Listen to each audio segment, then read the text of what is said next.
Hey Jim, what's going on? Oh, not too much, Carl. How about you? I'm just taking a break for a moment. Hey, have you decided who you are voting for governor yet? I've given it some thought. What about you? Yeah, actually I have. I'm going to vote for Nathan Deal. Really, Carl? Are you sure that's a good idea? Why do you say it like that? Well, I just read that he's part of a federal grand jury investigation and he was in Congress for 18 years and before that in the Georgia General Assembly for nearly 12. That's a long time to be in office with not much to show for it. Jim, he was endorsed by the National Rifle Association and Georgia Right to Life. Plus, I just don't have the time to research the issues right now. Carl, my friend Kevin called me yesterday and said that I needed to check out Karen Handel. So, I went online last night and I really like what she has to say. Especially about ethics in government. Really? I had thought about Karen Handel, but I heard that she was a liberal. A liberal? Seriously? Yeah, someone is just lying to you. Karen worked for Dan and Marilyn Quayle and she's actually a lifelong Republican. Plus, she has been endorsed by Sarah Palin and Mitt Romney. You do know that Deal used to be a Democrat, don't you? Wait a minute, Deal was a Democrat? Yeah, man. Actually he was Roy Barnes' leader back in the 80s in the state senate and he was elected in 1992 along with Bill Clinton. Really?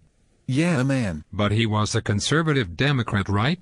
If you call voting to allow minors get abortions without permission from their parents conservative, then sure, he was a conservative Democrat. Wait a minute, he voted like that? Yeah. Well, you mentioned a federal grand jury. What's up with that?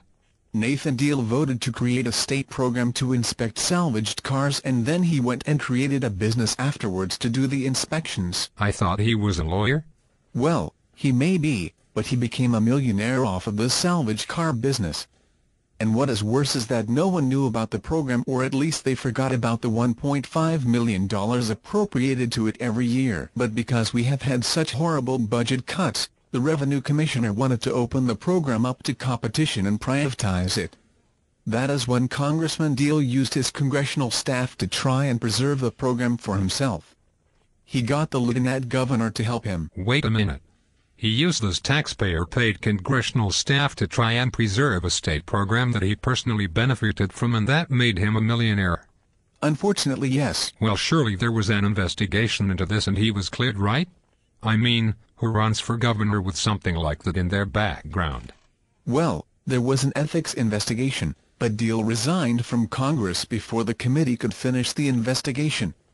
So, now the U.S. Attorney has opened up a federal grand jury investigation into the matter. Oh my God, Jim. I did not know it was that bad. I don't understand though, if it is that bad, why are all these state reps and senators still supporting him? You know, that is a good question. I think it is because a lot of them have similar arrangements with the state and they know that Nathan will not crack down on those kinds of things, and so to an extent it will be steady as she goes. Plus, I think they might be a little scared of Karen Handel. Dear God, but my wife is a teacher and things are tough right now. You mean to tell me there are people serving in the state house and senate that are actually making money off of their service and getting rich? Well, they are not all bad, but there are a lot of them who are serving in office and taking $30,000 to $40,000 a year in gifts from lobbyists. Not to mention, cheating on their wives with lobbyists. Honestly, that is why my wife and I are leaning toward voting for Karen Handel.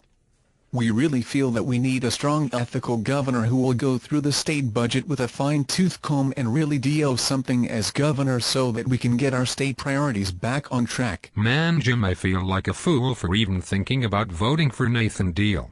I'm going to vote for Karen Handel too. My wife would kill me if she knew this stuff, and I told her we should vote for Deal. Well, I am glad that we talked about this. I think you will be happy you voted for Handel. My friend Kevin, he really likes her and is always talking about what a great person she is. Cool. Well, tell Kevin to put us down for Karen Handel.